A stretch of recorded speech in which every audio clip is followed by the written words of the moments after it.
Halo pendengar semua, selamat datang di podcast singkat-singkat namun bermanfaat. Ruang diskusi inspiratif untuk kamu yang haus akan cerita perjuangan dan perjalanan sukses di berbagai bidang. Hari ini kita kedatangan tamu spesial ya Mas Adul. Betul, iya betul Pak. Siapa nih tamu spesial kita?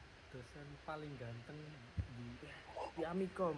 dosen paling inspiratif Inspiratif. di Amikom. Ya, Bener seorang banget. dosen muda yang tidak hanya dikenal dari prestasinya di dunia akademik, tapi juga karena kiprahnya di luar kampus. Kita akan kupas tuntas cerita di balik perjalanan karirnya dari awal kuliah hingga bisa menjadi dosen inspiratif sampai sekarang. Langsung aja kita sapa dulu nih narasumber kita hari ini. Halo Pak Aji. Pak Aji Kusuma. Halo, Bapak Aji Aji di Sumawardana. halo semuanya. ini bisa perkenalkan secara singkat Pak. Oke, perkenalkan terlebih dahulu ya semuanya. Selamat pagi, siang dan atau petang ya untuk semua pemirsa yang mungkin menonton podcast formatnya ya. Iya, Podcast ini ya, perkenalkan nama saya Agus Mawardana.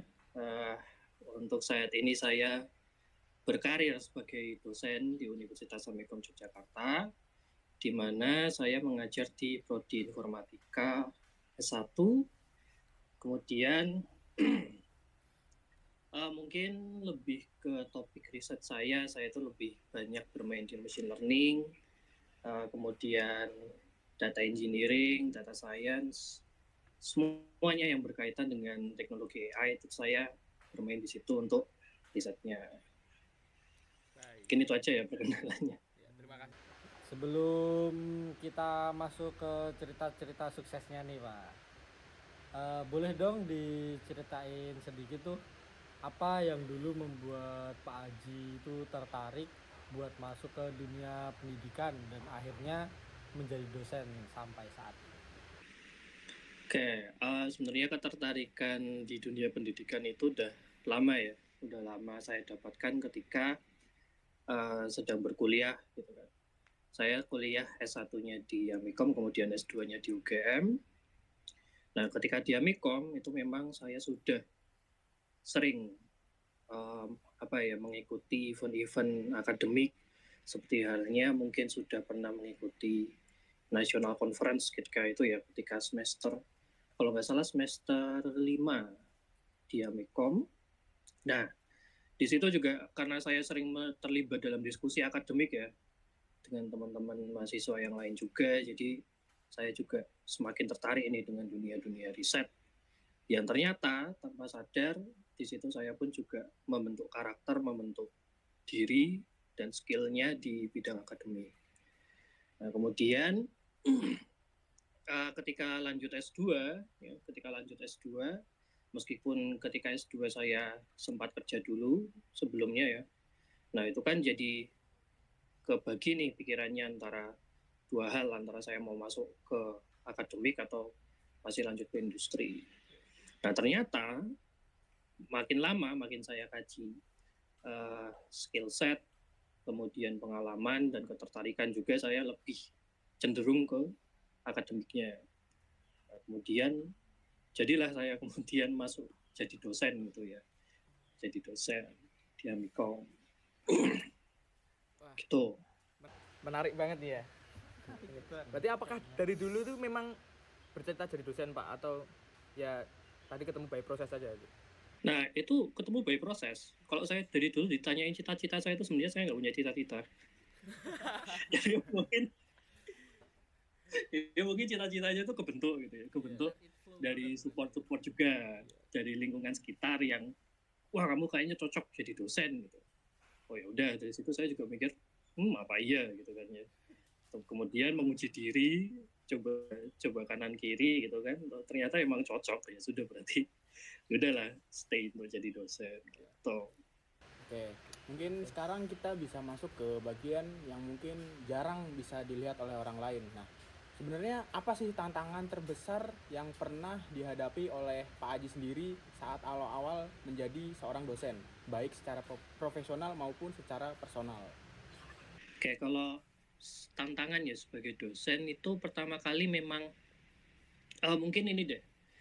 Sebelum saya jadi dosen ya, saya kan sempat bekerja juga sebagai salah satu instruktur AI di sebuah mitra Kampus Merdeka ketika itu ya, tahun 2000, saya mulai tahun kalau nggak salah dari 2002, 21 atau 21 kayaknya. Dari 2021 itu saya udah jadi instructor AI. Nah, ketika itu ya tantangannya pertama kali ketika harus mengurusi banyak mahasiswa meskipun itu dalam kondisi online ya tentu saja rasanya grogi, bingung untuk merangkai kata di depan banyak orang. Kemudian belum lagi ketika itu masih belum terbiasa untuk membuat materi-materi, kemudian merangkai cerita dari setiap materinya. Nah, itu salah satu challenge yang mungkin cukup menantang karena dari sifat pribadi saya sendiri kan juga sebenarnya lebih cenderung ke introvert ya. Jadi itu kok kayaknya bertentangan banget gitu kan dengan sifat alamiah yang diberikan oleh oleh Tuhan gitu. Tapi ya udah. Ya ternyata lambat laun kok makin asik, kok makin lama makin bisa pede gitu ngomong di depan banyak orang, di depan kamera pun juga seperti itu. Jadi ya itu ya salah satu challenge-nya sih yang menurut saya cukup menantang ya, apalagi untuk introvert itu memang sangat menantang sekali. Itu berat kalau disuruh jadi extrovert. Lalu waktu untuk menghadapi tantangan itu apa yang membuat Pak Aji bisa bertahan hingga saat ini? Untuk menghadapi tantangan tuh ya kemudian bisa bertahan ya karena ya mau nggak mau karena kita sudah memilih jalan, kemudian kalau udah milih jalan ya mau gimana pun kita tidak bisa banyak alasan lagi untuk tidak belajar, apalagi tidak punya komitmen kan. Nah, mulai dari situ mungkin komitmennya sudah terbentuk dan let it flow aja gitu. Itu sih yang membuat bertahan ya.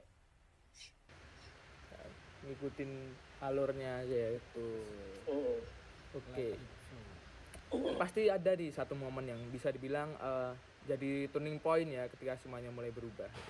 Ya, apa momen paling berkesan ya, atau prestasi yang paling membanggakan sejauh ini? Boleh dari sisi riset, publikasi, pengabdian, atau bahkan mungkin interaksi dengan mahasiswa nih, Pak Aji. Oke, mungkin kalau dari riset ya, karena saya juga banyak dari riset juga. Kalau riset saya pernah menangkan best paper bersama teman-teman riset yang lain juga ya ketika di International Conference. Kemudian sempat saya juga menjadi reviewer dari Elsevier Journal ketika itu, dan itu terindeks Q1. Dan itu pun juga tanpa sengaja dan entah kenapa tiba-tiba saya mendapatkan email waktu itu dari Elsevier-nya langsung.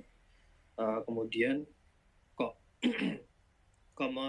minta saya untuk mereview satu buah jurnal. Nah, itu menurut saya lebih sebuah pengalaman yang cukup membanggakan gitu. Apalagi ketika itu kan masih baru-baru lulus S2 dan mungkin publikasinya pun secara internasional belum terhitung banyak ya.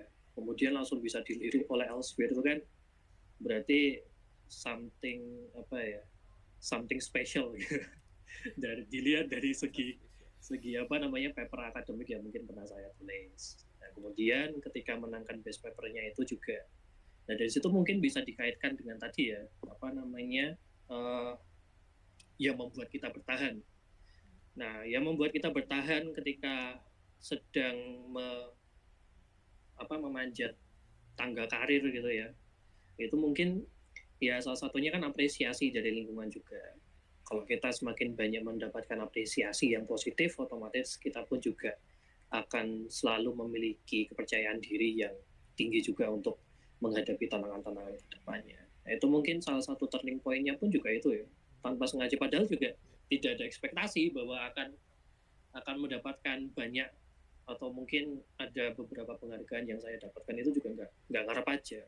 Ya, mungkin prinsip utama hidup saya tuh bukan setinggi apa cita-cita yang kita punya, tapi seberapa komit kita terhadap amanah yang diberikan oleh orang lain ke kita, yaitu supaya kita bisa melakukan hal terbaik gitu ketika kita mendapatkan sebuah amanah mungkin itu sih.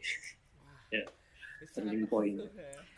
Sangat-sangat inspiratif ya. diterima di paper internasional dah bangga, apalagi best paper nih. Best Tuh, paper. luar biasa. Emang Pak keren Aji. banget. Terus nih Pak, kan sekarang kan banyak nih mengajar Gen Z ya. Untuk sebagai dosen muda biasanya pasti punya pendekatan yang berbeda dari generasi-generasi sebelumnya. Gimana sih gaya mengajar yang Pak Aji usung dan filosofi apa yang dipegang dalam mengajar mahasiswa zaman-zaman sekarang nih? Oke, kalau filosofi yang saya usung mungkin lebih ini ya teman-teman, lebih mengarah ke ya kalau kita sudah masuk ke ranah akademik, apalagi berhadapan dengan mahasiswa, kalau kita masih berpatokan dengan umur itu saya rasa kurang relevan dengan kondisi akademik. Apalagi akademik itu kan juga punya punya prinsip yang cukup objektif gitu ya terhadap keilmuan. Nah, apalagi kalau dosen itu kan juga masih manusia ya, pasti juga punya banyak salah, ya kan? Kadang juga namanya ngomong berangkat jam sekian ternyata datangnya jam sekian gitu ya. atau mungkin dengan banyak kejadian-kejadian lainnya. Nah itu jadi mungkin pendekatan saya terhadap Gen Z ini ya, Gen Z atau mungkin sekarang pun juga udah banyak masuk Gen Alpha juga ya ke kampus. Itu ya mau nggak mau kita harus memperlakukan mahasiswa ini juga sebagai bukan teman juga ya, tapi lebih ke kolega gitu, teman kerja. Karena ya mau nggak mau ketika kita treat mahasiswa dengan baik, itu otomatis nanti outputnya pun juga bisa baik juga. Belum lagi bisa jadi untuk beberapa tahun ke depan kan mahasiswa-mahasiswa ini semuanya juga akan menjadi seorang profesional yang dimana bisa jadi malah ternyata pada akhirnya kerjasama sama kita gitu para dosen. Nah itu kan sesuatu yang bisa dikatakan membanggakan itu. Jangan sampai terjadi karma ketika kita mungkin punya pandangan negatif gitu terhadap mahasiswa atau mahasiswi, kemudian ternyata nanti ketemu di kemudian hari di masa depan kita ketemu lagi sama orangnya, wah itu kan nanti bisa membuat environment kerja kita kurang nyaman gitu. Makanya mungkin mulai dari sekarang saya bawa kelas itu biasanya ketika ngampu juga santai, memperbanyak jokes juga ya. Nah itu mungkin salah satu alasan saya untuk mempertahankan media sosial tuh ya salah satunya karena Gen Alpha ini ya supaya tetap relate. Kalau enggak itu mungkin udah enggak saya mainin lagi tuh Instagram saya itu. Udah saya hapus dulu mungkin. Gitu. Ya, kalau zaman sekarang mah ada tantangan tersendiri. Karena betul. gampang bosenan ya kan. Waduh, Nggak bisa kalau pakai metode belajar dulu mungkin banyak yang bisa Udah. tertekan juga Iya. kan gen sekarang tuh, generasi sekarang. healing aduh emang beda. Nah, mungkin ini yang banyak yang ditunggu oleh para pendengar itu sebenarnya mungkin dari Pak Aji ada pesan khusus untuk mahasiswa atau anak muda yang ingin bercita-cita sebagai dosen, mungkin atau peneliti atau yang ingin berkecimpung di dunia pendidikan. Oke, mungkin pesan saya adalah salah satunya kalau kalian sudah memilih sebuah jalan itu jangan setengah-setengah ya, apalagi untuk mereka yang ingin menjadi dosen, apalagi akademisi, untuk profesional di bidang industri, untuk semuanya juga. Yang intinya adalah tetap berkomitmen yang kuat. Komitmen itu yang saya maksud adalah ketika kita sudah menginjak atau sudah nyemplung gitu ya di sebuah kolam, di sebuah lautan yang sangat amat luas ini ya, itu jangan terlalu gampang kita mungkin berpikir untuk berenang kembali gitu, berenang kembali ke asalnya. Ya mau nggak mau kita harus tetap maju terus, harus berenang terus untuk sampai ke tepian lainnya sehingga kita mendapatkan pandangan-pandangan baru juga, tempat-tempat baru juga, dan tentunya juga dengan keilmuan-keilmuan yang mungkin belum sempat kita dapatkan sebelumnya. Karena keunikan seseorang itu sebenarnya bukan dari pengetahuan yang dia dapatkan gitu ya, Kalau pengetahuan yang dia dapatkan mungkin kita bisa belajar nih di kuliah atau dimanapun, tapi ada sebuah perjalanan atau pengalaman pribadi yang itu pasti juga unik dirasakan oleh setiap individu yang sedang berjalan menuju karirnya mereka atau menuju puncak karirnya mereka gitu sih. Jadi ya jangan gampang nyerah aja, tetap berkomitmen. Kalaupun ternyata sulit untuk berkomitmen, mungkin perlu kita tanyakan juga kembali apakah yang kita ambil itu benar-benar passion kita atau mungkin tidak gitu ya. Karena bisa jadi passion atau apa yang kita anggap itu sebagai passion ternyata bukan passion kita. Bisa jadi orang ketika ditanya kamu sukanya apa atau hobinya apa, bisa jadi nonton film atau musik, tapi kan kita juga bisa menilai bahwa siapa sih yang nggak suka musik, siapa sih yang nggak suka film gitu kan.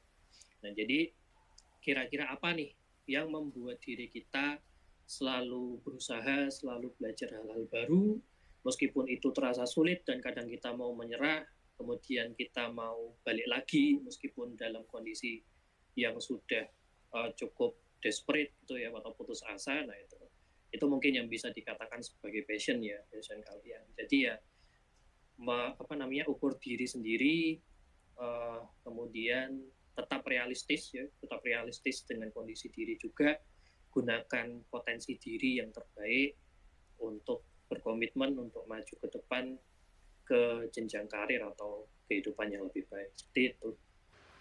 Luar biasa banget di sharing hari ini ya. Terima kasih banyak nih Pak Aji ya sudah berbagi cerita dan insight yang inspiratif banget nih.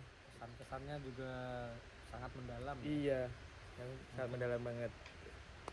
Ya, semoga cerita ini bisa jadi bahan bakar nih, semangat buat teman-teman anak muda yang lagi berjuang di dunia pendidikan atau sedang mencari arah dalam karir. Jadi jangan lupa follow podcast ini ya guys. Dan sampai ketemu di episode selanjutnya. Sampai jumpa dan tetap semangat. Terima kasih. Terima kasih Bapak Aji. Let's go.